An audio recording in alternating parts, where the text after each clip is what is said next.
போயிட்டாங்க, பேசலாமா? உங்க கருத்துக்களை நீங்க முழுமையாக மன நிறைவோடு பேசலாம். டிவியில் பார்த்தோம். சரி, அதான் 5 நிமிஷம் பேசுனதுக்கே கொலத்தூரி இந்த ஆட்டம் அடிச்சு பேசுனா அப்புறம் என்ன பண்றது?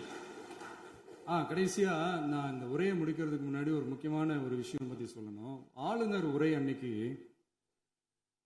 இந்த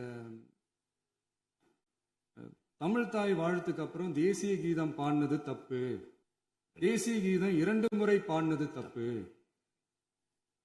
அப்படி ஒரு நிகழ்வு இதுக்கு முன்னாடி இந்த சட்டசபையில நடந்ததே கிடையாது, அந்த மரபே மாத்திட்டீங்க, இப்படி ஒரு பெரிய ஒரு போர் மாதிரி எதிர்கட்சியை சார்ந்தவங்கலாம் சொன்னாங்க இல்லையா? அந்த மாநில உரிமை போராளிகளை, அந்த மரபு காக்கிற உரிமை போராளிகளை ஒரே ஒரு கேள்விதான் கேட்கணும். 2021 ஆகஸ்ட் 2 ஞாபகம் இருக்கா? Centenary celebration of Tamil Nadu legislature. அந்த ஃபங்க்ஷன்ல நம்ம முன்னாள் முதலமைச்சர் கருணாநிதி அவர்களோட கலைஞர் அவர்களுடைய கலைஞர் அவர்களுடைய புகைப்படத்தை மாண்புமிகு குடியரசுத் தலைவர் திறந்து வைக்கிற ஒரு ஃபங்க்ஷன்.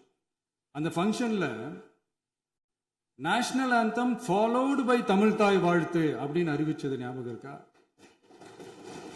அதாவது தேசிய கீதத்துக்கு அப்புறமா 2வது முறையா, நோட் திஸ் பாயிண்ட் மாண்புமிகு பேரவைத் தலைவர் அவர்களே, ப்ளீஸ் நோட் திஸ் பாயிண்ட். தேசிய கீதத்துக்கு அப்புறம் 2வது முறையாக தமிழ் தாய் வாழ்த்து பாடப்படும் அப்படின்னு சொன்னது ஞாபகம் இருக்கா?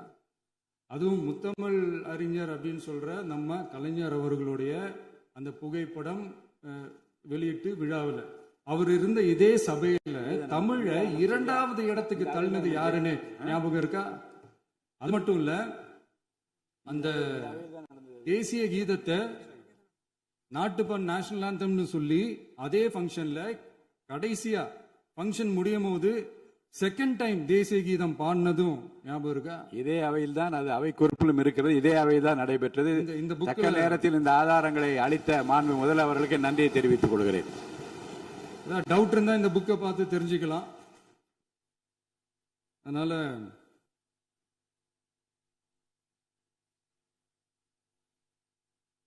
இதெல்லாம் கேட்டா என்ன சொல்லுவாங்கன்னா, அது ஜனாதிபதி கலந்துகிட்ட ஃபங்க்ஷன், அதெல்லாம் அப்படிதான், அதெல்லாம் கண்டுக்க கூடாது அப்படின்னு சொல்லுவாங்க.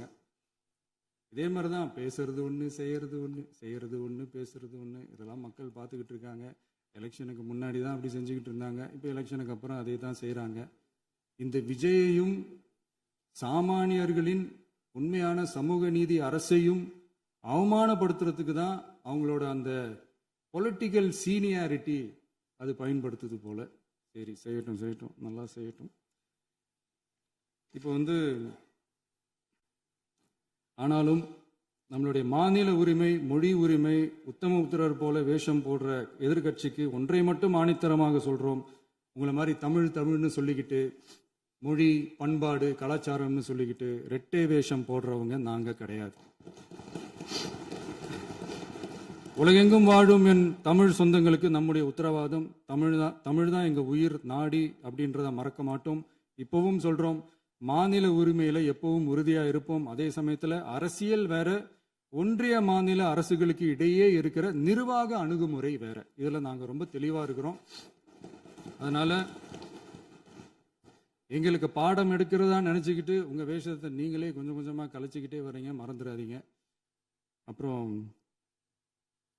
நேற்று எதிர்கட்சி தலைவர், மாண்புமிகு எதிர்கட்சி தலைவர் பேசும்போது நிறைய பேசினாங்க. அதுல ஒண்ணு மட்டும், அரசு சொல்றதா நினைச்சுக்கிட்டு நம்மளை இன்டைரக்டா ஈவில் அப்படின்ற அந்த வார்த்தையை யூஸ் பண்ணாங்க.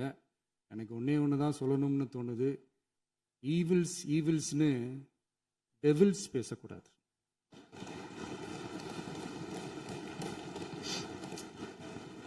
அவங்க இருந்திருந்தா ஒரு ஆக்ஷன் பண்ணணும்னு எனக்கு தோணுச்சு.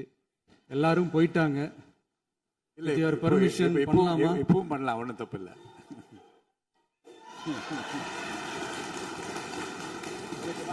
நிறுத்திட்டுமா? யார் சொல்லுங்க? முடிஞ்சிச்சுல்ல? எழுந்து சொல்லுங்க, உட்காந்து சொல்லட்டுமா?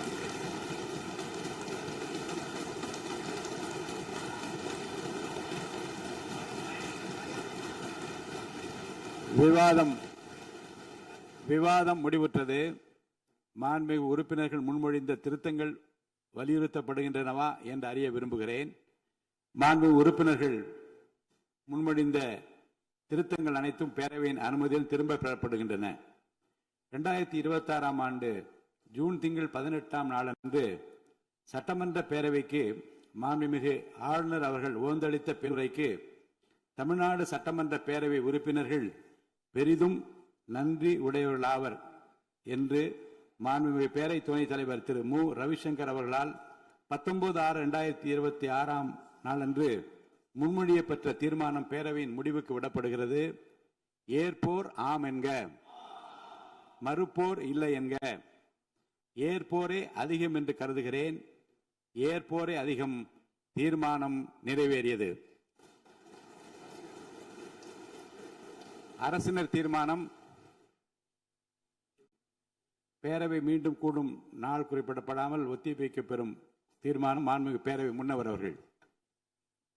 மாண்புமிகு பேரவைத் தலைவர் அவர்களே, பேரவை விதி 25(1) கீழ் 1 படி பேரவை மீண்டும் கூடும் நாள் குறிப்பிடப்பெறாமல் ஒத்திவைப்பு பெறலாம் எனும் தீர்மானத்தை மொழிகிறேன். மாண்புமிகு பேரவை முன்னவர் அவர்களின் தீர்மானம் பேரவையின் முடிவுக்கு விடப்படுகிறது.